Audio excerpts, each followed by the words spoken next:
Madam President, today we will vote on two pro-life bills, the Born Alive Abortion Survivors Protection Act and the Pain-Capable Unborn Child Protection Act.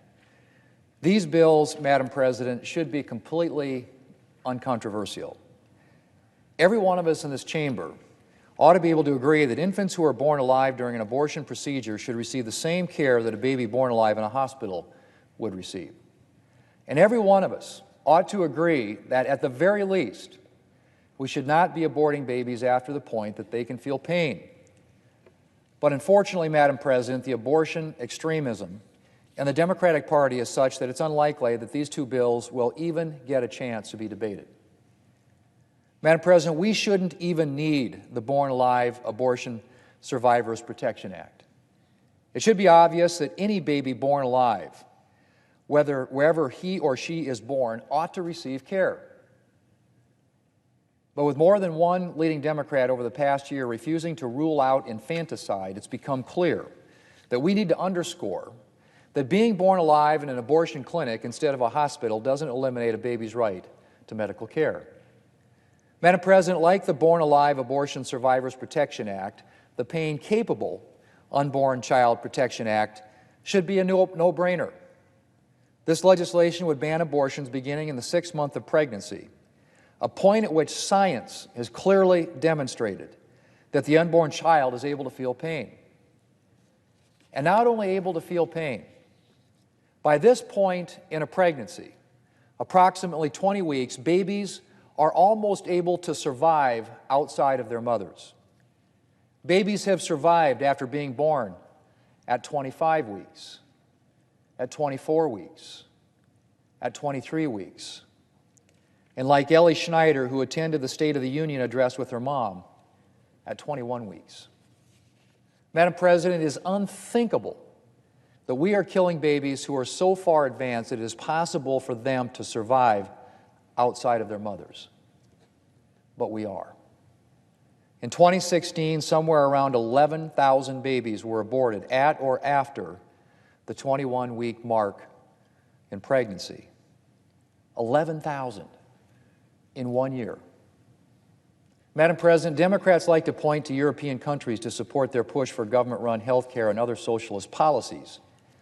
But they never mention that almost every European country has more limits on abortion than we have here in the United States. In fact, the United States is one of just 7 countries in the entire world that allow elective abortions after 20 weeks of pregnancy. Among the other countries are China and North Korea. Not exactly the kind of company we want to be in when it comes to keeping and to protecting human rights. Because make no mistake, Madam President, that's what we're talking about with abortion, human rights. Abortion denies unique individual human beings with their own fingerprints and their own DNA the most basic of human rights, the right to life. And it is happening on a massive scale. Every year in the United States alone, hundreds of thousands of irreplaceable human beings are killed by abortion. And that's not some number that the pro-life movement has cooked up. That's straight from the pro-abortion Guttmacher Institute, formerly affiliated with Planned Parenthood, which reports, and I quote, approximately 862,320 abortions were performed in 2017, end quote. 862,320. Most of us can't even fathom a number that big. But to put it in perspective, 862,000 is roughly equivalent to the population of the entire state of South Dakota, my home state. That's right. Think about that, Madam President. In 2017 alone, the number of babies killed by abortion was roughly equivalent to the population of the entire state of South Dakota.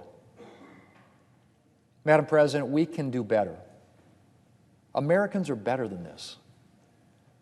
Our country was founded to safeguard human rights, not to take them away. And while we haven't always lived up to that promise, we've never stopped trying.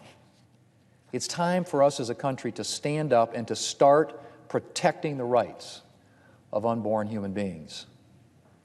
Madam President, the Born Alive Protection Survivors Protection Act and the Pain-Capable Unborn Child Protection Act won't stop all or even most abortions.